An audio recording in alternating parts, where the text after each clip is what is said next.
बिस्मिल्लाहिर्रहमानिर्रहीम। अस्सलाम वालेकुम नाज़रीन, मैं डॉक्टर ग़ज़ाला इगनान में आप लोगों के साथ अपने चैनल डीजीए से मुखातब हूँ। मैं अपने चैनल पर अपने तमाम नाज़रीन को खुशामदीद कहती हूँ और उम्मीद करती हूँ कि आप सब खैरियत से होंगे। आज का मेरा टॉपिक है जिस पर मैं बात करूँगी, उल्टे बच्चे को नॉर्मल कैसे पैदा किया जाए। इस पर मेरी बात होगी। जो बेबी ब्रीच होते हैं इनको नॉर्मल पोजीशन में कैसे लाया जाए, नॉर्मल डिलीवरी कैसे होगी। इससे पहले मैंने एक वीडियो अपलोड की है जिसमें मैंने बेबी की पोजीशन ब्रीच किन वजूहात की बिना पर होती है वो सारे बयान की हैं। इसका लिंक मैं डिस्क्रिप्शन में लगा दूंगी, आप वो वीडियो ज़रूर देखें ताकि आप उससे रहनुमाई हासिल कर सकें।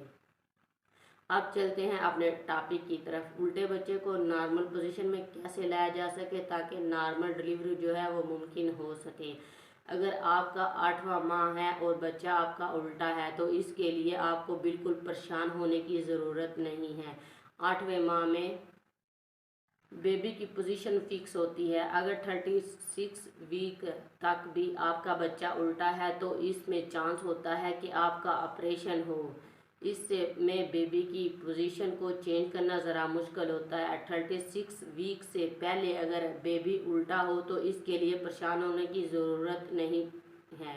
इसके लिए चंद टिप्स मैं आपके साथ शेयर करूंगी जिन पर अमल पैरा होकर आप ब्रीच पोजीशन को नॉर्मल पोजीशन की तरफ ला सकते हैं। बाज़ डॉक्टर एक प्रोसीजर करती हैं, माँ के पेट के ज़रिए बच्चे को मैनिपुलेट किया जाता है, इसको सीधा करने की कोशिश की जाती है। इसको एक्सटर्नल कोफैलिक वर्जन कहते हैं। ये प्रोसीजर वहाँ पर किया जाता है जहाँ पर एमरजेंसी नर्सरी की और ऑपरेशन की सहूलत मौजूद हो, क्योंकि इस तरह मैनिपुलेट करके बच्चे को माँ के पेट से सीधा करने से कुछ कॉम्प्लिकेशन भी पैदा हो सकती हैं। इसमें प्लेसेंटा के जो होता है उसके फटने का खतरा जो होता है वो बढ़ जाता है। बेबी लाइकर जो होता है वो भी लीक हो सकता है। एक्सटर्नल कोफैलिक वर्जन वहाँ पर किया जाता है जहाँ पर ऑपरेशन की सहूलत मौजूद हो।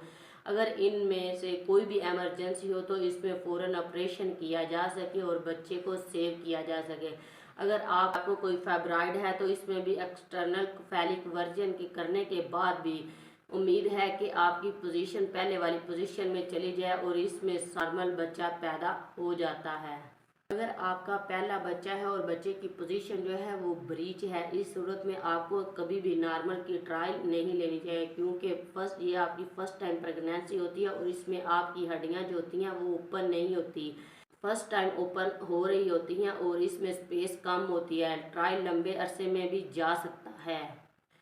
बच्चे की हार्ट बीट जो होती है इस तरह नॉर्मल ट्रायल लेने से वो भी कम हो जाती है और बेबी बैग भी जो है वो लीक हो जाता है। इसमें उम्मीद है कि जो बच्चे का हेड होता है वो भी स्टक हो जाए नॉर्मल की ट्रायल में। ऑल ओवर देखा गया है कि इसमें भी पहले बच्चे की पोजीशन ब्रीच है तो इसमें नॉर्मल ट्रायल ना लें, जो कि इसमें ऑपरेशन करके बच्चे को सेव कर लें। आप डेली की 5 वक्त की नमाज ज़रूर अदा करें। लंबे लंबे सजदे और रुकू करें। लंबे लंबे सजदे और रुकू करने से जो होती है बच्चे की पोजीशन जो होती है वो तब्दील हो जाती है और इसमें 70% चांस होता है कि ब्रीच पोजीशन नॉर्मल पोजीशन की तरफ आ जाती है। ये अल्लाह ताला की तरफ से एक कुदरत का इनाम होता है। आप डेली की 30 मिनट से 1 घंटा वॉक ज़रूर करें। इससे भी ब्रीथ पोजीशन जो होती है वो पहले पोजीशन की तरफ आ जाती है, इसमें तब्दील हो जाती है। बर्थिंग बॉल लें और इस पर एक्सरसाइज करें, इससे बच्चा अपनी पोजीशन में वापस आ जाता है और ये सबसे बेहतरीन एक्सरसाइज है। एक्सरसाइज ज़्यादा से ज़्यादा आप उस वक्त कर सकते हैं जब आपको मेडिकल का कोई इशू नहीं और आपके डॉक्टर ने आपको एडवाइस की हुई है कि आप एक्सरसाइज करें ताकि आपके बच्चे की पोजीशन तब्दील हो सके। अगर आपकी पहले एक बार नॉर्मल डिलीवरी हुई है, ये आपकी दूसरी या तीसरी बार प्रेगनेंसी है, इसमें आपकी बेबी की पोजीशन जो होती है वो ब्रीच है तो इसमें आप नॉर्मल की ट्रायल ले सकती हैं, क्योंकि ये आपका दूसरा या तीसरा बच्चा होने की वजह से आपकी हड्डियां ओपन होती हैं, यूट्रस में स्पेस जगह होती है, इसमें आप नॉर्मल बच्चा पैदा कर सकती हैं। तो नाजरीन, ये चंद टिप्स जो मैंने ब्रीच पोजीशन से नॉर्मल पोजीशन की तरफ लाने वाली आपके साथ बयान की हैं, इन पर अमल पैरा होकर आप अपनी ब्रीच पोजीशन को तब्दील कर सकते हैं।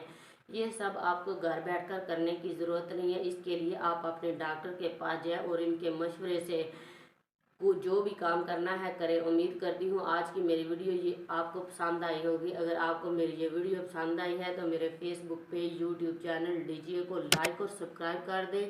مزید اپنے سب دوستوں کے ساتھ شیئر کریں۔ شکریہ۔